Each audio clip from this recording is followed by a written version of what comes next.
President Biden spoke with Ukraine's President Zelensky earlier today. Our Matthew Chance also spoke with President Zelensky from his secret location. Let's take a look. You sent your delegation to meet the Russians for talks. Yeah. Did anything substantial come out of that? Is there any hope, as the world watches, for diplomacy? They decided to begin to speak about this situation. And I really wanted, and I asked them, so you have to speak. First of all, everybody has to stop fighting, and to go to that point from where it was begin. Yes, it began 6 days ago. I think there are principal things you can do it, and that is very important moment. If you do this, and if those side is ready, it means that they are ready for the peace. If they don't ready, it means that you're just, wasting time. And do you think you're wasting your time, or do you think they're ready? We'll see.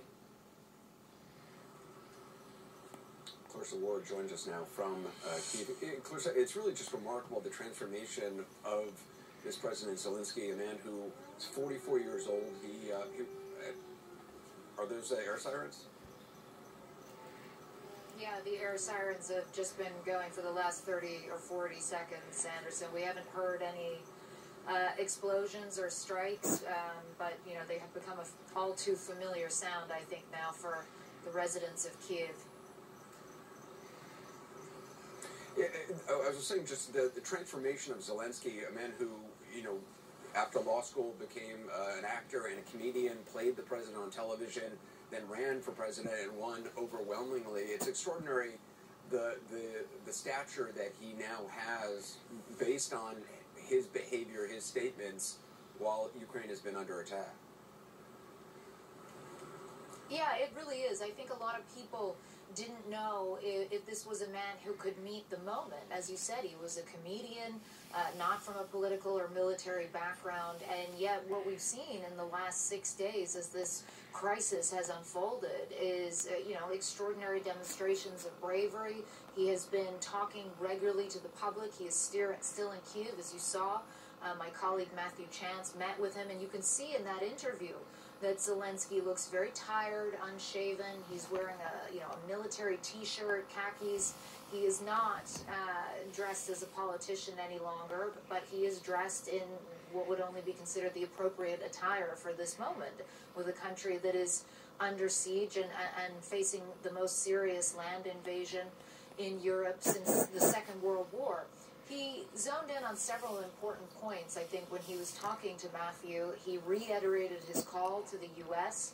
for some kind of a no-fly zone, an attempt to try to stop this Russian aggression, these cruise missiles and airstrikes that are having such devastating impact here on the ground.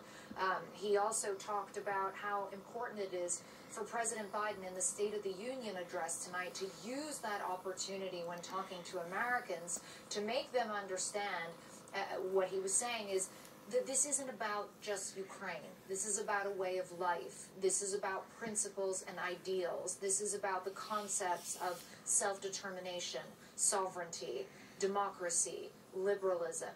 And so he told Matthew that he really hoped that President Biden would be able to really emphasize that to the American public, to give them a stronger sense that this is not just about one country, really, but a way of life, Anderson. He also spoke with President Biden. They spoke for just over half an hour. They talked about the incident today that you heard Alex talking about earlier, this strike on the TV tower. That was a huge explosion that we heard here. The air raid sirens were going again. 5 people we know now were killed in that. Horrifying scenes of devastation from the site. That TV channel obviously is now down, and they said that they're working to try to get up backup channels. But the Russians had warned that this was going to happen tonight. They also warned about hitting SBU, or Ukrainian Security Services facilities, and so now the city waits on edge to see what the night will bring, Anderson. For some word. Appreciate it. Thank you. Just into CNN, we're learning more about how the U.S. has been able to maintain regular contact with Ukraine's President Zelensky. Also, a U.S. official telling CNN that the U.S. gave Zelensky a secure satellite phone last month. CNN national security correspondent Kylie Atwood joins me now. Kylie,